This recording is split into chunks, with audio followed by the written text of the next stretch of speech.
À tous, bonjour et dites avec moi, nous ne sommes pas orphelins. Oui, en effet, lorsque Jésus est parti, il a dit, alors que les disciples étaient tristes, il a dit, je vous enverrai un autre consolateur. Il sera avec vous comme j'étais avec vous. Donc, il ne nous a pas laissés orphelins. Vous savez, en fait, je ne sais pas pour vous, mais pour moi, c'est vraiment difficile, sinon compliqué de lire et méditer la parole de Dieu.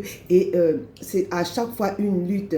Mais dans Galates 5, 17, la parole de Dieu dit que la chair a des désirs contraires à l'esprit et ils sont opposés l'un à l'autre, de sorte que vous ne fassiez pas ce que vous voulez. C'est vraiment une lutte. Et si j'en parle aujourd'hui, en fait, parce que bon, c'est sûr que le Saint-Esprit voulait que j'en parle, parce que cette histoire-là, c'est vraiment permanent. Et donc, à chaque fois, il faut que je lutte. Et ce que je ressens, je ne sais pas pour vous, mais je ressens, alors que je veux prendre du temps maintenant pour lire et méditer la parole de Dieu, une lourdeur m'enveloppe et je me sens, comment dire, ramenée sur le lit et voici comment le sommeil me prend. Même quand je viens sur mon bureau, mais vraiment, je vous assure, c'est vraiment une lutte, c'est vraiment compliqué. Et j'ai entendu une voix qui me disait, tu vois, c'est compliqué de suivre Jésus, c'est difficile.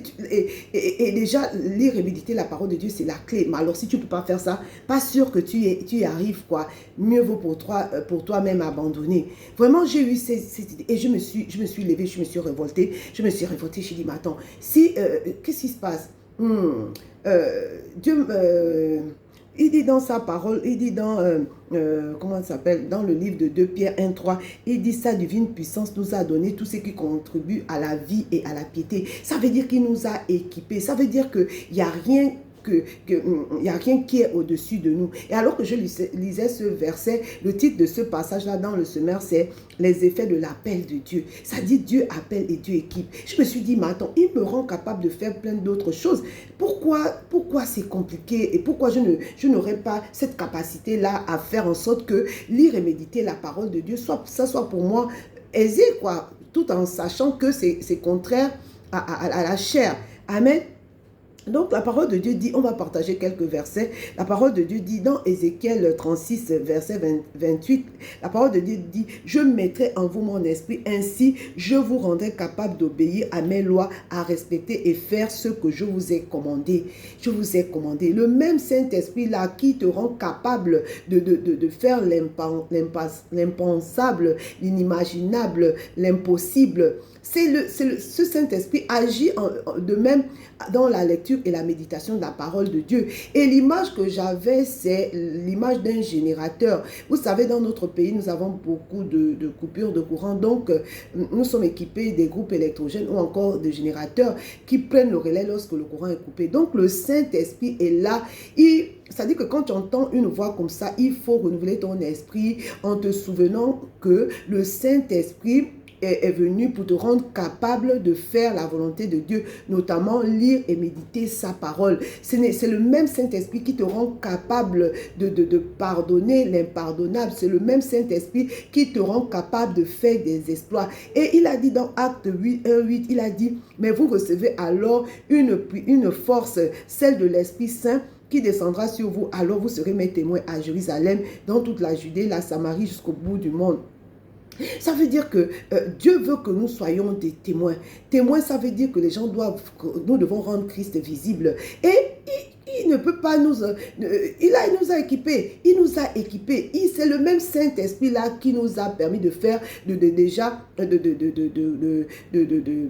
d'être convaincus de péché, de justice, de jugement. Il va falloir activer cette même foi-là par rapport à la lecture et à la méditation de la parole de Dieu. Amen. Et la parole de Dieu dit dans Éphésiens 3, 20, il dit, à celui qui par la puissance qui agit en nous peut réaliser au-delà de tout ce que nous demandons ou pensons. On a vraiment, le Saint-Esprit, c'est véritablement notre générateur. Il est celui-là qui est venu faire la différence avec le monde et qui nous rend capable de rendre Christ visible, de témoigner. Amen. Amen. Et la parole de Dieu dit dans 1 Corinthiens 4, Philippiens 4, 13, il dit, je peux tout par celui qui me fortifie.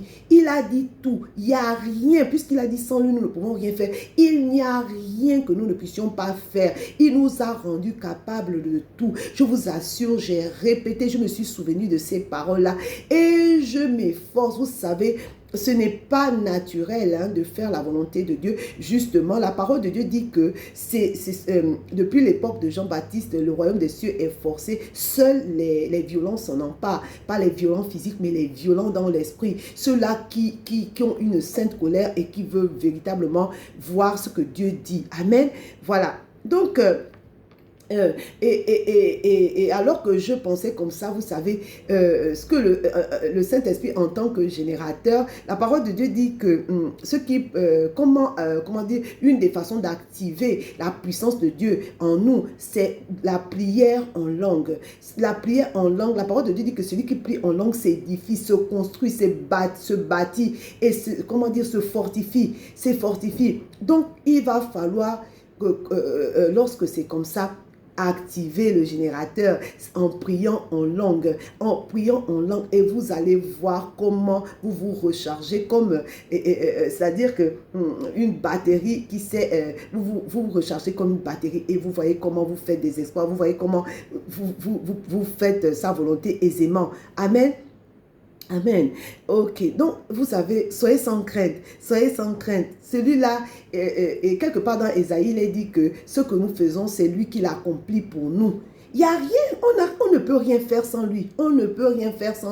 Donc attends, et la parole de Dieu dit que les désirs de la chair sont contraires à ceux de l'esprit. Donc il faut activer. Nous sommes esprit, nous sommes d'abord esprit. Donc, on doit être des êtres d'esprit. Ça veut dire que la parole de Dieu dit que ceux qui l'adorent doivent l'adorer en esprit, en vérité. Il faut activer le Saint-Esprit et à ce moment-là, ça active notre foi. Et à ce moment-là, on fait fi de tout ce qu'on entend et de tout ce qu'on peut voir. Parce que le diable veut que nous ayons les regards fixés sur les tempêtes, sur les situations contraires pour nous affaiblir. Je vous assure, ça m'a fortifié comme jamais.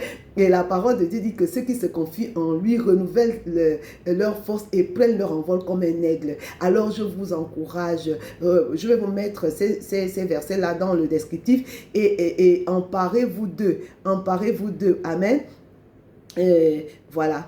Un dernier verset, Jean 14, verset 16 à 18 dit, « Et moi je demanderai au Père de vous donner un autre défenseur en justice, afin qu'il reste pour toujours avec vous. Non, je ne vous laisserai pas orphelins, mais je reviendrai vers vous. » Nous ne sommes pas orphelins. Dieu nous a équipés pour être des témoins.